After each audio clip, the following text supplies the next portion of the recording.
मैयत की वो चीजें जो किसी के इस्तेमाल में नहीं आ सकती, मसलन मैयत का चश्मा। अब उससे जायदाद की तकसीम के दौरान किस तरह विरासत में तकसीम करेंगे। मुझे मुफ्ती अब्दुल हलीम साहब रहमतुल्लाह अलैह की बात याद आ रही है कि हमारे वालिद मोहतरम का जब इंतकाल हुआ, मैंने ये कह दिया कि वालिद साहब की जो भी चीजें, चाहे वो सुई धागा हो, वो सब अलग कर दो, अब इसको कोई हाथ ना लगाए, अब ये तरके में तकसीम होगा सब। इसमें मुझे भी बड़ा सीखने को मिला कि अपने अपने खुद इज्तिहाद कर लें।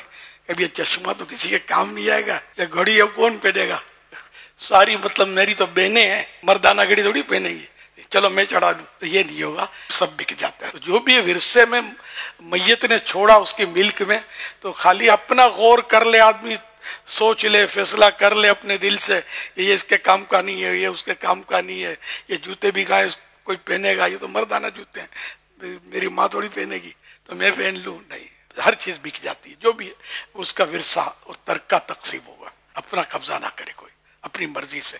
जरूरत पड़े तो उलमा से रहनुमाई ले ले, उलमा वो जो फतवा लिखते हों। अब आजकल तो लोगों ने अपने तौर पे मसले बना लिए ना कि बहनों को नहीं देते हैं तो ये बोलते हैं कि ये कमाता ज्यादा है तो इसको ज्यादा मिलेगा, ये तो कमाता नहीं था, ये तो साथ भी नहीं देता था, वालिद साहब को तंग करता था, इसको कुछ नहीं मिलेगा, इसको तो वालिद साहब ने आग कर दिया था, इसको तो पानी भी नहीं पिलाएंगे हम। नहीं, पानी का मटका भी देना पड़ेगा इसको, कूलर भी इसका, जो तरके बनेगा। आग कर देते हैं लोग अपनी औलाद को, ये सोचते नहीं कि अपने खानदान को डिग्रेड कर रहे होते हैं। मैं आपको मशवरा दूंगा, कभी ख्वाब में भी अपनी औलाद को आग नहीं करना।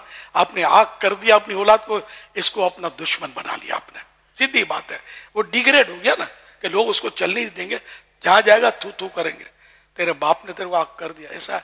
हालांकि आग बोलते हैं नाफरमान जो होता है ना वालिदैन का, वो वैसे ही आग है, ऑलरेडी आग है, आग करने से नहीं होता, वो आग हो चुका।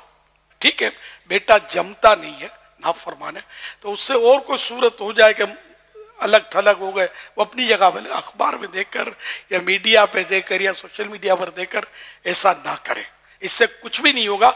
आप जाएंगे, इसका जिस तरह आपके फरमाबरदार बेटे का जो कारोबार संभालता था, उसका जितना हिस्सा ना उसी आंख वाले बेटे का उतना ही हिस्सा अगर किसी ने एक पाई भी उसमें से कम कर दी, आखिरत में फंस जाएगा, गुनाहगार होगा। ये ज़हन में रखिएगा, तरका है बस। ये औलाद चाहे वो खिदमत करती हो ना करती हो, बागी हो, जो भी हो, अगर है औलाद, इसका नसब साबित है बाप से, तो इसको तरके का हिस्सा तो मिलेगा। और इसमें यह नहीं कि इसको ज्यादा मिलेगा, इसको कम मिलेगा, जो शरीयत ने तय किया ये मिलेगा। तो इसलिए मैं अर्ज कर रहा हूं कि ये उलमा हमें बताएंगे। हम अपने तौर पर या बड़े बूढ़े जो फैसले कर लेते हैं ना, ये गलत होते हैं कई बार फैसले। तो इसलिए उलमा से रुजू करें, ये हमें हमारी आखिरत बचाने वाली बात करेंगे।